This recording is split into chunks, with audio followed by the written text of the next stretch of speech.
you graduate from high school, right? And you're not actually in show business yet until your 20s. Yeah. And I guess you met Robin Harris? My pops got us some background work on House Party 1. The first house party. He got us, we was background extras on that. And I had a Jerry curl. And all them other guys, they had the high top fades. Mm-hmm. And they was all talking about my Jerry curl.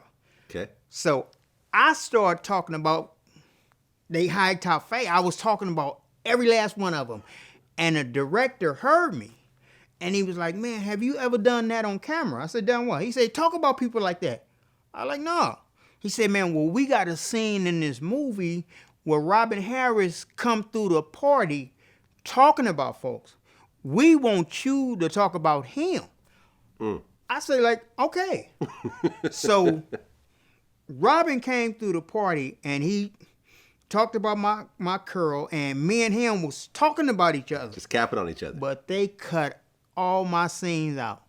And they just kept that one scene in there where he said, yeah, you better not ever do a crime because the police will never have time to find you. All they got to do is follow the drip. Oh, how you doing? I should have known you was in here. I saw the drippings from the driveway. You know something with that Jerry curl you got on your head? You better not ever do a crime. Police never had no problem finding you. Follow the drip. Follow the drip. They've never had no problem finding you. Yeah, I remember that. Follow the drip. And that's all. You're the follow the drip guy. That's all they kept in here. Okay. And Robin, he told me, he said, man, you funny, man. He said, you need to come down. I got a comedy club on 43rd and Crenshaw. He said, you need to come down there and get on stage. Okay. I was like, man, well, I'm not no comedian, man, but I'd give it a shot. So I went down there and he put me on stage. I did 5 minutes. I was just talking about my family and myself, and they booed the shit out of me. And Robin told me, he said, man, go home, write you 5 minutes of jokes. Okay. Come back next week. So you were just freestyling the first time? Yeah. Okay. I didn't know what I was doing. Okay. So I went home and I wrote 5 minutes of jokes. And I came back the next week and I killed. And from that day on, I've been on stage. Doing stand-up? Killing them. Killing them. Okay. So you had that little role in House Party. Yeah. And then what was the next set of movies that you were doing? I started doing comedy, and Dr. Dre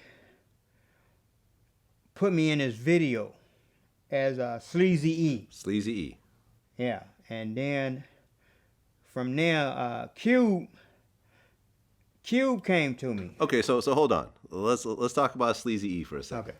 So that was your first real on camera appearance after that? Oh, okay. I didn't realize that was okay. Yeah. Got it. And okay, so hold on a sec. So NWA breaks up. Yeah. Dr. Dre goes his separate ways. Yeah. Starts Death Row Records. Mm-hmm. And has a song called Dre Day. Yeah. Where he's dissing Eazy-E. Yeah. He also dissed Luke, but Eazy-E was kind of the main focus. And I ran into him at the Comedy Store. Okay. And he said, man, I'm doing this video. I want you to play Eazy-E in it. And I'm like, cool, no problem. Had you ever met Eazy-E at this point? Yeah.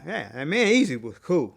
Right, because Eazy's from Compton. Yeah, exactly. Okay, so you guys knew each other and everything? Yeah. So it's a funny story. It's a funny story. Go ahead. So I did the video for Dre. Right, and you're playing Eazy, and then he had this fat white guy playing Jerry Heller. Oh, yeah. And you were calling him boss and stuff like that, like all he was your master and all that type of stuff. I called him Dad. I thought, that's Dad. Dad, right. Yeah. Okay, there we go. So, and then I did the video. I guess Eazy seen it. So Eazy called me. He like, man, everybody thought that was me in the video. Oh, really? Yeah. He like, man, you got to do my video to show people that wasn't me. Real Compton City G's. I'm like, no problem. So I do Eazy video. and in the video, the real Eazy runs into the fake Eazy. Yeah. And you start shaking. Yeah. But listen, Suge Knight get word that I'm doing Eazy video. Okay. He called me into his office. Before the Eazy-E video. Before the Eazy video is done. We okay. just done half of Eazy video, like we done one day of it. So I had to go back tomorrow to finish it. But Suge called me into the office. He like, man, you can't finish that video. I'm like, what? I don't have nothing against Dre. I don't have nothing against Eazy. I'm a comedian. I'm trying to pay my rent. Right. You know what I mean? You can't do it. I'm like, what you mean I can't do it? He already paid me. Suge pulled a gun out. Pow.